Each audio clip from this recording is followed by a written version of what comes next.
Hola, hola, bienvenidos a la biografía de Pablo Escobar. No dejes dejar tu like y comentar este video. Pablo Emilio Escobar Gaviria, conocido también como El Patrón, Don Pablo, el Patrón del Mal, El Padrino, etc., nació el 1 de diciembre de 1949 en Río Negro, Antioquia, en Colombia. Fue un narcotraficante, político, terrorista y fundador y máximo líder del cartel de Medellín. Viene de una familia campesina y Pablo desde muy pequeño mostraba grandes habilidades para los negocios. Fue el tercero de 7 hijos. Sus padres son Abel Jesús Escobar Echeverrí, campesino agricultor, y Hermilda de los Dolores Gaviria Berrío, maestra de escuela. Sus hermanos del mayor al menor son Roberto de Jesús alias El Osito, Gloria Inés, Argemiro, Alba Marina, Luz María y Luis Fernando. Este último, el menor, nacido en 1958 y asesinado a los 19 años en 1977. Su abuelo materno, Roberto Gaviria Covaleda, ya la había precedido en actividades ilegales, ya que fue un renombrado contrabandista de whisky en épocas en que este era ilegal, quien también, además, es abuelo del abogado y político colombiano José Obdulio Gaviria, ex asesor presidencial de Álvaro Uribe Vélez. Según su madre, desde la primaria Escobar mostraba astucia y perspicacia, y en la secundaria mostraba otras habilidades como la de liderazgo y en los negocios. Él y su primo, Gustavo Gaviria Rivero, hacían negocios desde esa época, hacían rifas, vendían exámenes, prestaban dinero a bajo interés, etc. En el año 69 terminó la preparatoria en el liceo y entró en la Universidad Autónoma Latinoamericana para estudiar economía. En aquella universidad estudiaban algunos de sus primos Gaviria, entre los que se encontraba José Obdulio, quien es un político activo en Colombia.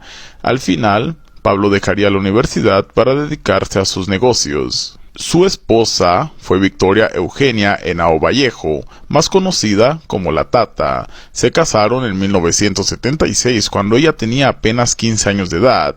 Tuvieron 2 únicos hijos, Juan Pablo Escobar Henao, que nació el 24 de febrero de 1977, y Manuela Escobar Henao, que nació el 24 de mayo de 1984. En el año de 1974 empezó con la creación de un negocio de producción y distribución de cocaína que iría creciendo con el tiempo hasta convertirse en una organización delictiva y peligrosa dedicada principalmente al tráfico de drogas, organización que él mismo fundó y lideró, conocidos como el Cártel de Medellín. El grupo inició sus actividades por ahí del año 76, año en que Escobar fue detenido con 19 kilos de cocaína. Aunque su caso fue archivado y quedó en libertad, la organización prosperó rápidamente y a principios de los años 80, Pablo Escobar era ya dueño de una formidable fortuna. Contrario a lo que se esperaría de un capo dedicado a actividades ilícitas, Escobar se rehusó a permanecer en el anonimato y, arropando el papel de hombre del pueblo, financió planes de desarrollo para los suburbios de Medellín. Así levantó un barrio para desamparados llamado Medellín Sin Tugurios, o el barrio de Pablo Escobar, un conjunto de 780 viviendas unifamiliares que construyó con destino a la gente necesitada.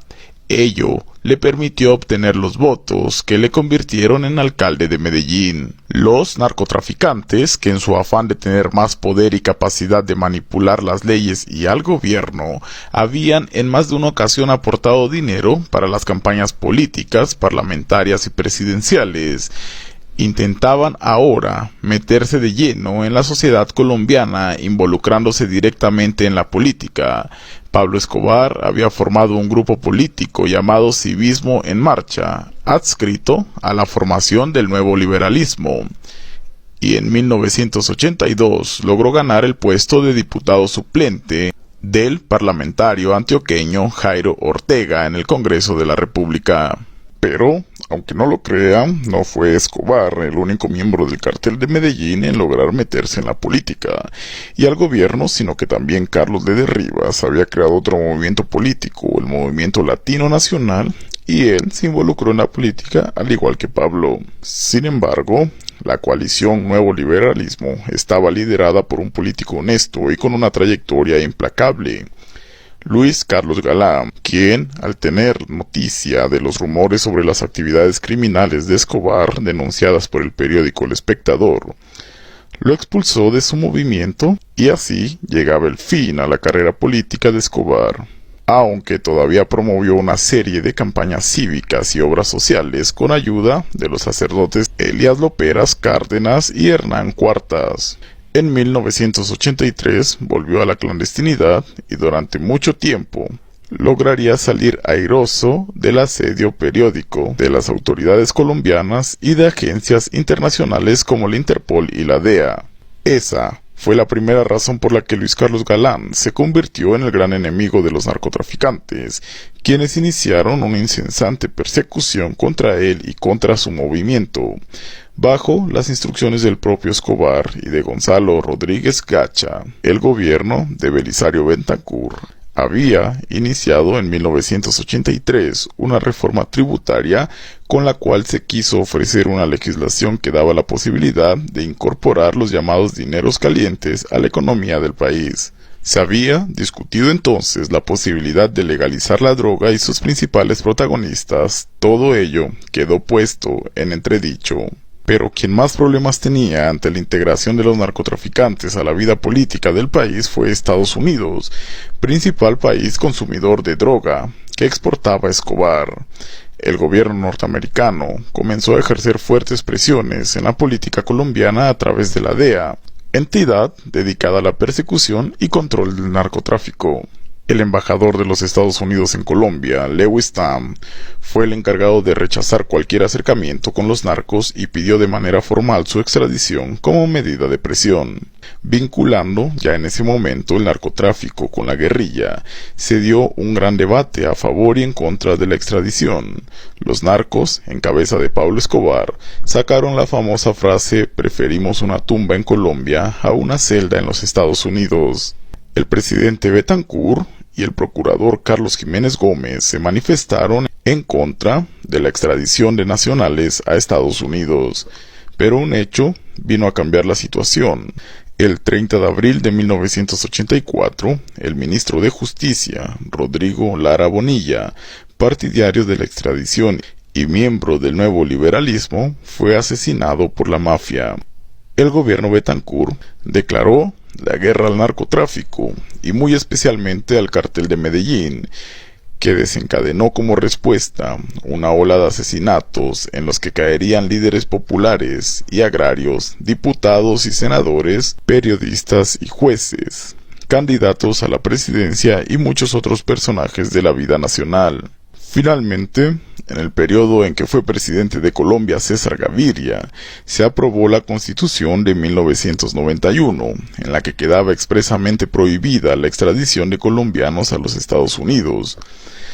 La aprobación de esta ley molestó mucho a los Estados Unidos, pero significaba una garantía de máximo nivel jurídico para los narcotraficantes de no ser extraditados. Y gracias a esto, se dio el ambiente para que Pablo Escobar, junto con otros miembros y socios del cartel de Medellín, como Jorge Luis Ochoa y sus hermanos, decidieran entregarse a la justicia colombiana. Escobar, previo a todo esto, había adelantado unas negociaciones donde se había acordado condiciones bastante favorables para él mismo, como lo son, que no ingresaría a una cárcel común y corriente junto a otros delincuentes, sino que ingresaría a una nueva cárcel que él mismo construyó con su dinero y en unos terrenos de su propiedad que se encontraban cerca de la ciudad de Envigado. Cárcel bautizada como la Catedral.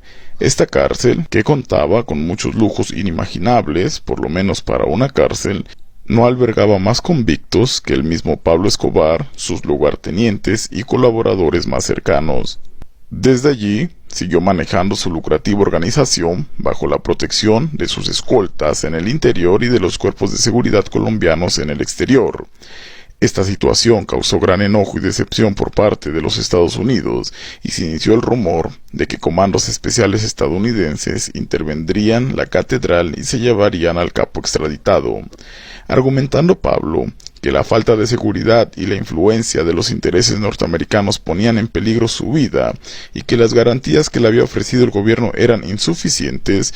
Pablo Escobar decidió, pasados 3 meses de reclusión, escapar de la prisión, cosa que hizo sin complicaciones. El día 22 de julio de 1992 volvió a ser un fugitivo de la ley y la ola de secuestros, terrorismos y acciones extremistas regresó con mayor intensidad. Sin embargo, esta etapa también afectó a la familia del patrón del mal, ya que fue objeto de las acciones violentas del autodenominado grupo de los Pepes, perseguidos por Pablo Escobar, que iniciaron una campaña de ataques contra las propiedades, familiares, abogados y socios del patrón. En esta oleada de atentados le dieron de baja a varios de sus hombres de confianza, y la familia de Escobar tuvo que mirar hacia nuevos horizontes, intentando encontrar una nación que quisiera recibirles como refugiados políticos. El gobierno del presidente César Gaviria seguía ofreciendo jugosas recompensas por cualquier dato que hiciera que dieran con su paradero. Durante más de un año logró esconderse y evitar su captura, hasta que finalmente, el 2 de diciembre de 1993, cuando recién había cumplido sus 44 años, fue abatido a tiros